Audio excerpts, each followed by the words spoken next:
Hey everybody, it's Wisp, it's Halloween, so I wanted to make a little bit more of a festive video. Obviously, it won't be too spooky, but I like the scary story ambiance. My super spooky costume. I'm a steampunk. Um, I'm a steampunk vampire. Is what we went with. I have the hat. I also wanted to get latex so I could cut off the straps, but that'll have to wait till next year when I get like the complete costume. This is the first trial. I haven't actually done Halloween in years. But I had a party. I was a Halloween party recently. It was a lot of fun. Had some friends there.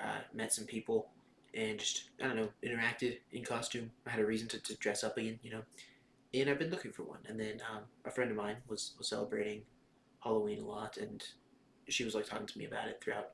So it just kind of got me feeling festive. So I wanted to record this, and hopefully people enjoy it.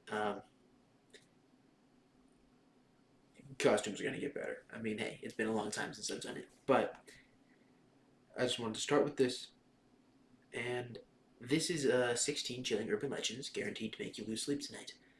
Uh, it was written by Stephanie Weaver from Spirit Halloween's blog, so I doubt we will be losing sleep, but it still felt like a fun idea to kind of go through some scary stories from Spirit Halloween itself, which is, I mean, just it's iconic. I think everybody has like some memory of Spirit Halloween randomly showing up in their town.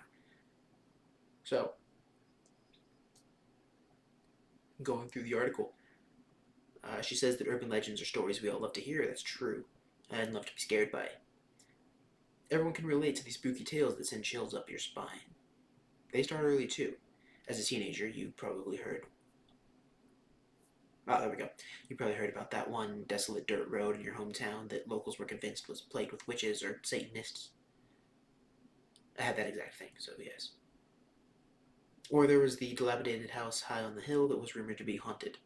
I wish I had that. We did not have that where I grew up. Every person knows of at least one terrifying urban legend that they tell around the campfire late at night. In honor of this Halloween season, here are 16 of the scariest urban legends that are guaranteed to spook and thrill. Worst of all, some of these scary stories may be true. Tell them to your friends on a dark night and see how long it takes for them to shiver in fear. They're talking it up, and they're also selling stuff. I mean, it's a Spirit Halloween blog. I respect that. Hopefully we get scared. I don't know. Okay, so number one is, Dudleytown. So there's an eerie town in Connecticut that locals refer to as a dark vortex. Rumor has it that if any visitor steals an artifact from the area, they will have a horrible curse put on them. Moreover, visitors have reported seeing orbs of light, like ghost orbs, wolfish black shadows, and hearing disembodied voices. The Topper is a mysterious group that calls themselves, the Dark Forest Association that regularly patrols those grounds. So I feel like there could be fun stories told about Dudleytown. That's something that I'd like to do a deep dive in one day. I wonder how far down a rabbit hole for Dudleytown I could go. But it sounds like it's a town in Connecticut. It's a small town that people believe is cursed, or a dark vortex. My hometown was kind of a dark vortex too, but mainly just because it was nothing happens there. Arizona skinwalkers. I'm from Arizona. I've heard of these. Yeah, driving through a desolate desert. Ugh. Driving through a desolate desert at night is creepy enough. However, throw shape-shifting, half-human monsters into the mix, and you're bound to be scared silly. Arizona skinwalker urban legends has become so entrenched in the state's culture that back in 1987, when a Navajo woman was found brutally murdered in Flagstaff, the defense team said that the gruesome attack could have only been committed by a skinwalker. I've heard a lot about skinwalkers growing up. Everybody has like theories and stories and wonders if they could be real and stuff. It's kind of fun. I never really thought of it as being an Arizona thing, and I think it's not. I think that things like supernatural have kind of really grown those rumors and myths. But I don't know if Navajo tribe is like in Arizona. Maybe that's why it's like an Arizona thing. I don't know. Seven Gates of Hell. Oh no. So through the state of Pennsylvania. Oh, sorry. The state of Pennsylvania may be scenic, but can also be super spooky. The Seven Gates of Hell is a modern tale that centers around a burnt down asylum in a heavily wooded area of York County. It is fabled that anyone who passes through all 7 gates is sent straight to hell. Probably wouldn't happen. You're probably fine. But I read like a creepypasta about that when I was young. They were like trying to find like 7 keys and stuff. So that was a really fun one. Don't know if it's connected, but it feels similar. I know there was a part where he drives into the woods, and there's a part where he's in an asylum. I don't know if they're connected or what, but I feel like those could be the same thing. Everyone knows this one right now. The Watcher. Yeah, a New Jersey urban legend that crept its way to viral fame in 2015. The Watcher is a tale of a young family moving into their dream home somewhere in Westfield. Shortly after they settled, they began receiving anonymous letters signed The Watcher. The writer claimed that it was his duty to watch over the house and filled the letters with chilling lines such as, "Do you need to fill the house with the young blood I requested?" What? Even worse, the inhabitants of the house are still receiving creepy letters to this day. In the series, it sounds like it's multiple families. I wonder if the real people, they're supposedly real people at least, have that going on. But oh yeah, Bloody Mary. We all have the Bloody Mary story. There's like 30 different origin stories. She says the earliest one is that an unwed woman would see the face of the man she'd marry in the glass. However, if she were destined to die alone, she'd see a skull. That's interesting. But it got more sinister later on. She kills people now. We all have a Bloody Mary story. Spin around, splash the sink, light a candle, whatever it is. People have different versions of the ritual. People have different versions of her origin. Um, you know, but I've also heard that it had to be a bathroom. This guy is saying that Stephanie, this author, sorry, saying that it has to be any room that has a mirror, makes me want to turn my lights on a little bit. But we're fine. And Supernatural, she only kills liars, so that's interesting. The 13th Child, or the Jersey Devil, way back in 1735, a woman who lived in the expansive woods of New Jersey. Secluded pine barns cursed of her 13th child. Oh. Expensive woods of New Jersey's secluded Pine Barns. The place is Pine Barns. It's in New Jersey. It's secluded. Nobody knows about it. This woman cursed the birth of her 13th child. It was born a freak of nature. The bat-winged and cloven-hooved creature has been terrorizing the area ever since. It's a child. It's a cursed child, but it's a child. Sightings became so widespread that it's rumored that the Philadelphia Zoo posted a $10,000 reward for the capture of the beast. For more info on the Jersey Devil, I don't know why that one gets more info. A lot of these I think need more info. Jersey Devil I've heard of a lot growing up, and it is interesting. Not spooky. It's a little sad to think that like a child could be born the only one of its kind and then be hated like that. This legendary monster, the Chupacabra, is said to roam the deserts of New Mexico and resembles a bear-sized dog with spikes along its back and glowing eyes. It can fly and suck the blood of cattle and other livestock. In fact, the name Chupacabra, this is true, literally translates to goat sucker, which is actually a great insult for you gamers out there. So, Chupacabra is kind of harmless to humans. It doesn't do anything if it's real, so don't be scared. If you live in New Mexico, you're probably fine. I mean, you've made it this far, so you're good. The Licked Hand. This one, to my lovely sister, if you're watching, time to click off. I feel like before I even said The Licked Hand, she was probably going. We know this story. This is a really famous one, but if you haven't heard of it, I actually really like this. This is a brutal urban legend, and it's Stephanie's words. A young girl who was spending the night home alone. You know what? Actually, let me just tell my version of the story. No offense, Stephanie, but this is what I'm more familiar with. So, basically, there's a woman. She's spending the night home alone. And, I mean, you can read it right here if you don't want to wait for me. But she's spending the night home alone, as she normally does. She lives in this apartment. And she goes, she feeds her dog, takes her dog out to the bathroom, lets the dog in, locks the doors. Very typical night. So, late one night, she lays and she has her hand just kind of hanging off the bed. Something that no child ever does. Every child knows. All limbs in the blankets at all times. She breaks that rule, and her dog starts licking her. So she's like, stop, it's getting uncomfortable. She pulls her hand up, puts it in the blanket, goes back to sleep. And the next day, she goes to the bathroom, and in the mirror is written in lipstick for lipstick. Humans can lick hands too. Sometimes people say, "Aren't you glad you didn't turn on the lights?" But effectively, the story ends with the revelation that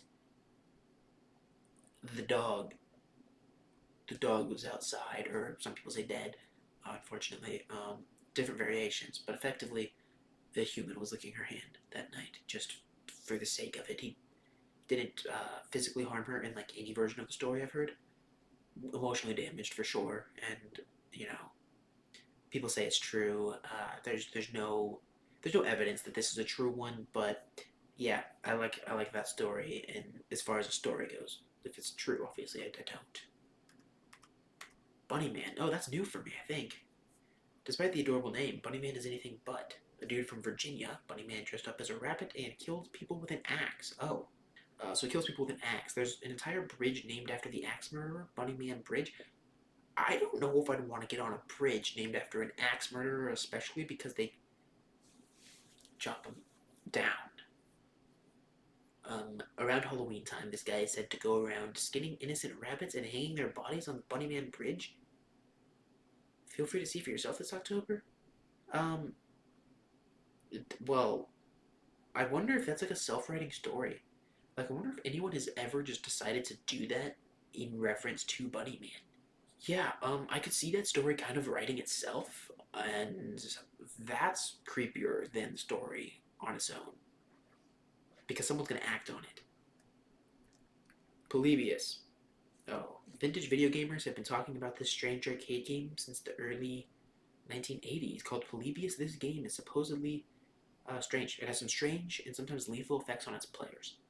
It can prompt feelings of amnesia, disorientation, and even suicide. Moreover, men would occasionally visit arcades to gather data from the game before vanishing. Tuck on my cape. My cat's under my bed. Tuck on my cape. Moreover, men would occasionally visit arcades to gather data from the game before vanishing. Was this game some type of awful CIA experiment?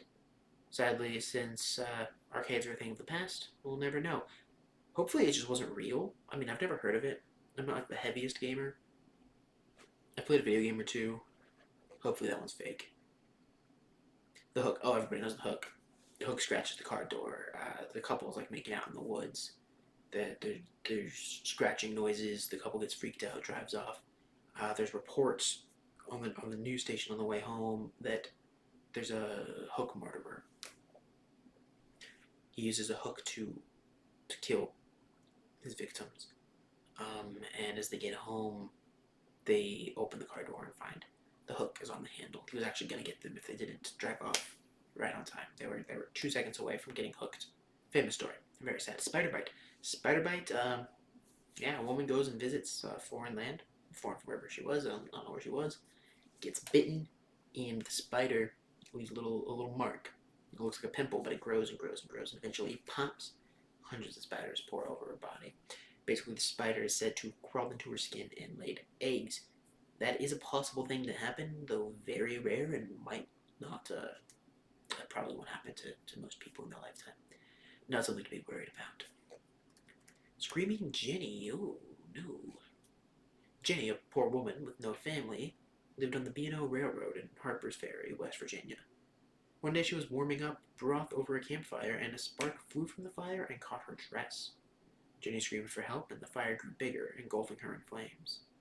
In a last-chance attempt, she fell into the tracks, trying to get the attention of the approaching train, but it was too late. The train hit Jenny. It doesn't ever say that this was not true. Most of these do say it is said, or the urban legend claims, but this straight up the Jenny thing is true. The urban legend part is that today people believe that on the anniversary of her death, Jenny's burning ghost can be seen on the very same West Virginia tracks. Some say you can still hear her screams late at night. That's sad, because that's a real life person, and like I guess according to what this sounds like to me, it was real. Like they know that Jenny's death happened, so that is sad. Rest in peace. Vampire. Okay. Mercy Brown and the New England Vampire Panic.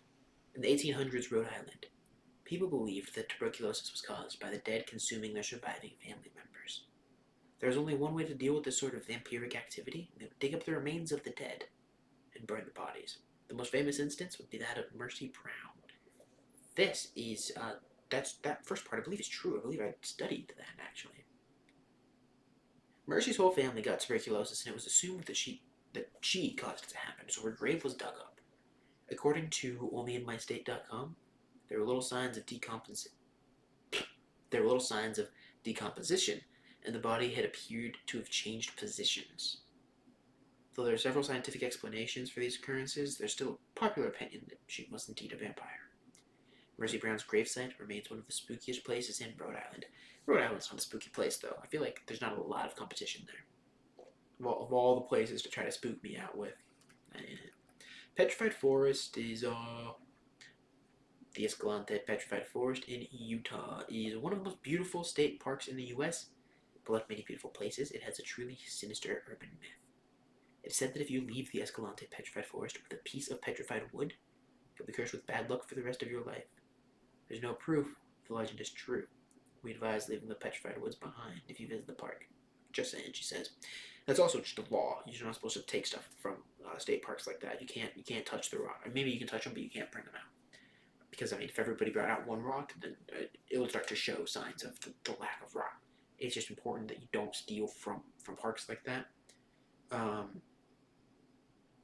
feel like there's a joke to be made about Petrified and how scary the story's supposed to be, but it's not a scary story. It's not even that sinister. You get bad luck. That's not that sinister. Maybe if you deep dive, there's a bigger story there, but that is not that sinister, Stephanie. No offense. I respect you, Stephanie, but Minnewassatu, or the Missouri River Monster, is one of many North Dakota. I'm just really bothered because of all the things to use the word sinister for. Like, sinister is callous and, like, planned. I believe it is, like, a very dark thing. And it's like, oh, you get bad luck. But bad luck is not that sinister. Massachusetts, or the Missouri River Monster, is one of many North Dakota urban legends. In the spring, the creature swims up to the river, bringing over leftover ice from previous winter. Sounds harmless enough, right? Yes. But that is wrong. That is incorrect. Stephanie is here to lay it. It is not harmless. It says that if you see the monster in broad daylight, you go insane. Full stop. You will lose. And then these are two examples of people who saw it just gets creepy. Well, some of these urban myths are completely made up. Others are based on fact. Yes, that's true. All of them will keep you. No, I will probably never stay awake at night, afraid of bad luck from the Petrified Forest. So, she probably could have just made it a cleaner 15 and just excluded that whole thing. It is just for fun. Stephanie Weaver, I appreciate your writing. I appreciate you compiling these stories for us. And thank you for sharing your writing and your article. I will link the article, of course, in the blog, in the video, so that people can read it again and enjoy it and share it with friends. She encouraged you to share it with friends late at night, so she definitely does want people clicking that article. She worked hard. Give her clicks. It is a good article. I'm a little stuck on the bad luck thing. Stephanie, you did good. Well, she's in South Jersey. She knows about the Jersey Devil. Alright, happy Halloween. I hope everybody has a great day and enjoys their holiday. Why are you getting so... It's an article. I was reading an article and my computer is done ever since I said vampire, too. Thank you, everybody, for your time and for hanging out.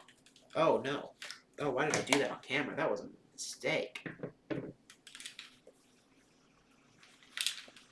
Thank you for your time. Thank you for hanging out today on this fine Halloween, and until next time, I'm not going anywhere.